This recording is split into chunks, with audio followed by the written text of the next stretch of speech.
If you wanted to know first day at work as a project manager, that is the topic of today. As a project manager or a seasoned project manager resuming to work on the first day, my approach is to go by what is the business environment I am coming into. As a project manager, first thing is, do they have organizational structure or organizational chart I can take a look at to give me an idea who are the stakeholders and how the chain of authority flows, how is the unit and across the organization, the chain of functionality flow, because this is going to shape your project. It's called stakeholders. Because stakeholders, there are two key things when you're analyzing their impact on your project is to know who are your influencers, what the level of the interest they have on your project. Then the next is what is the level of their power in terms of authority they have on your project. Sometimes you might have some people in the authority with title. However, those ones at the bottom have more influence on your project. Those are the ones that are vocal in the meeting. Those are the ones that are very extrovert. They are very front in the room.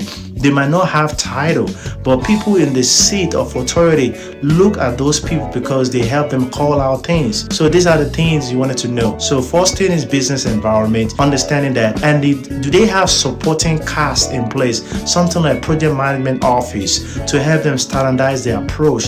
Do they have governance in place? Do they have policy in place or compliance in place? Those are the things you wanted to know on your first day. Another thing I would like to know is what type of project am I getting hired to or gonna be managing? So like, is it gonna be something like what we call DME, development, modernization and enhancement, or something like O&M, operation and maintenance? So this is going to help me shape my idea coming in. Another thing I wanted to know is what is the project management approach? Is it something like predictive, something in form of waterfall, or something adapting in form of agile, or combination of two? So that way I will know coming in. Then the next is who are my team? What is the level of their skill set? So I will know who I'm working with, what I'm dealing with. Then the next is, do they have management documentation in place called project management plan that will cover the area of scope, schedule, budget, risk, resources, and quality. Once you know all this, your days are set as a PM on the day on the dot.